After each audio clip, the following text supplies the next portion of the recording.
रंजन जी, आज की जो सिचुएशन चल रही है, आप लोग यहाँ पे धरने पे बैठे हुए हो और आज 276 डेज़ हो गए हैं आप लोगों को धरने पे, इतने लोगों को। वहाँ पे आपकी सोशल लाइफ कैसी है कश्मीर में रह कर के? जैसे आप लोग बिता रहे थे, 12 साल आप लोगों ने जॉब किया, आपको कैसा लगता है? और क्या कहीं कोई इसमें आप लोगों को ऐसा फील होता है कि आपने कुछ गलती की थी वहाँ पे जॉब करके, या आज आपकी जो सिचुएशन है, आपने इतने सालों से नौकरी की और अब इस उम्र में आके नौकरी में इस तरह की प्रॉब्लम्स हैं कि पैसे नहीं है, घर कैसे चलेगा? तो कैसे आप लोग डील करते हैं वहाँ, फेस्टिवल कैसे मनाते हैं, इस पे थोड़ा सा बताइए। देखिए, बताना चाहूँगा, 12 साल से हम रह रहे थे वहाँ पे। मुश्किलात तो बहुत थे, चाहे वो सोशली हो, चाहे वो रिलीजियस हो, चाहे वो किसी भी हिसाब से, या रहने के हिसाब से हो, या रिहैबिलिटेशन के हिसाब से हो, बच्चों की एजुकेशन हो। हर बारी वहाँ पे हालात ख़राब होते रहे। 2010 से लगातार हालात ख़राब होते रहे और हम हर बारी यही सोच के मानते थे कि चलो ये आगे चल के ठीक होंगे। हम आए हुए यहाँ पे तो ये कहीं ना कहीं ये हालात ठीक तो रहेंगे। 2016 का भी दौर हमने देखा, 2019 का भी देखा, 2008 का भी मैंने देखा हुआ है, 10 का भी देखा हुआ है। तो कहीं ना कहीं ये दिक्कतें हम सब मान के चल रहे थे कि हम अपना दिनचर्या निकाल रहे थे, नौकरी कर रहे थे। लेकिन ये अब तो एक्सट्रीम हो गया। When you are facing life threats, when you are facing direct threat to your life, जब आपको आपके व्हाट्सएप पे, आपके मोबाइल पे, आपके सोशल मीडिया पे आपको टारगेट किया जाता है, आपके नाम की चिट्ठियाँ आती है, पीएम पैकेज के नाम से चिट्ठियाँ आती है, जब वहाँ पे आपको ऑफिस में मारा जाएगा, जब आपको सड़क पे मारा जाएगा, जब आपको बगीचे में मारा जाएगा, जब आपको दुकान पे मारा जाएगा हिंदू होने के नाते, तो कहीं ना कहीं अब तो ये एक्सट्रीम हो गया।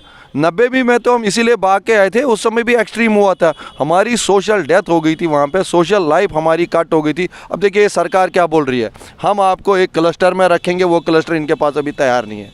क्लस्टर में 3-4 जगह रखेंगे वहाँ पे एम्प्लॉयज़, लेकिन वो अभी तैयार नहीं है। वो इंफ्रास्ट्रक्चर अभी ज़ीरो है इनके पास।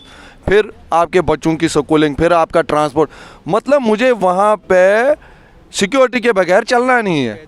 तो ये कौन सी कैदी की तरफ, वी आर होस्टेजेस, मतलब हम पॉलिटिकल होस्टेजेस बना के रखे गए हैं वहाँ पे, स्ट्रेटजिक होस्टेजेस को, बंधक। वहाँ पे हालात ज़रा से भी ख़राब हुए, आपके ट्रांजिट कैंप को लाक लगाया जाता है। आपको एडवाइस, जब 26 जनवरी होता है, जब पूरा देश आज़ादी की और झंडा चढ़ाने की तैयारी करते हैं, हमें बोलता है कि आप सेफ रहो, आप 3 दिन पहले ऑफिस मत आओ। जब 15 अगस्त होता है, हमें 5 दिन बोला जाता है कि आपको थ्रेट है, अब आप 5 दिन पहले ऑफिस मत आओ। अगर वैसे आपके वहाँ पे हालात है तो हमें लेने की इन हालातों में आपको क्या ज़रूरत है? कश्मीर तो वैसे भी भारत का अटूट अंग है, अखंड भारत के साथ मिला हुआ है, और 370 के बाद तो वैसे ही मिला हुआ है। अब हालात ग्राउंड पे ठीक हो रहे हैं आहिस्ता आहिस्ता, लेकिन कश्मीरी पंडित के लिए वहाँ पे अभी रहने के लिए हालात ठीक नहीं है। ख़ासकर जो पीएम पैकेज है ये वनरेबल है, और जो बाकी वहाँ पे लोग रह रहे वो तो रह रहे, उनको आप सिक्योर कीजिए।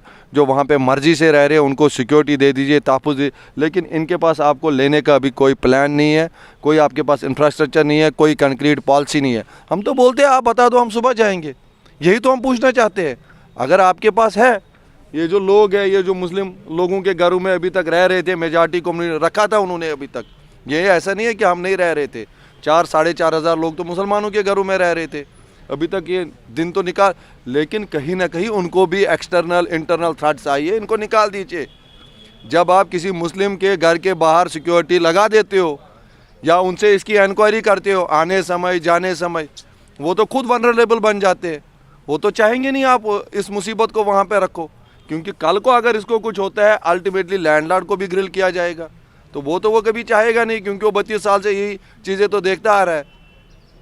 तो इन लोगों की भी समस्याएं हैं, बच्चों की भी समस्याएं हैं, फैमिली कैसे कर रही हैं, पढ़ाई कैसे हो रही है, क्या वहाँ पे फैमिलीज रह पा रही हैं? जो लेडीज़ वहाँ रह रही हैं उनके बच्चे कैसे रह रहे हैं? देखिए सर, बहुत ही दुख के साथ कहना पड़ रहा है कि पहले तो कोविड ने हमारे 2 बच्चों के वेस्ट हो गए, वो तो पूरे वर्ल्ड के हो गए। लेकिन अब हमारे बच्चे पढ़ते, जबकि पूरे दुनिया भर के बच्चे अभी पढ़ रहे हैं, स्कूलों में जा रहे हैं, हमारे बच्चे घरों में बैठे हुए हैं।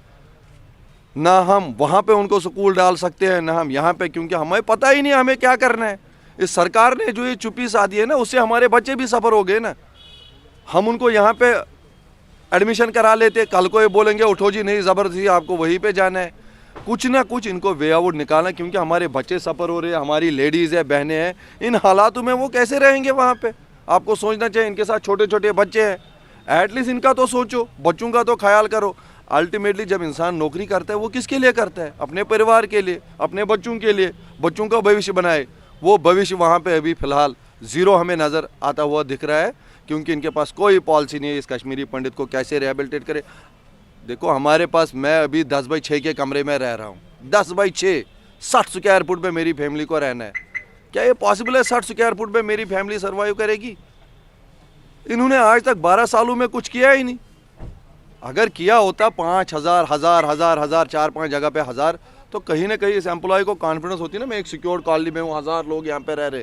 ये तो स्कैटर्ड है अक्रॉस द वैली, कोई कुलगाम में है, कोई शुपियन में है, कोई पुलवामा में है, कोई अवंतीपुरा में है, कोई काजीगुंड में है, कोई कुपवारा, बारामूला, स्कैटर्ड है।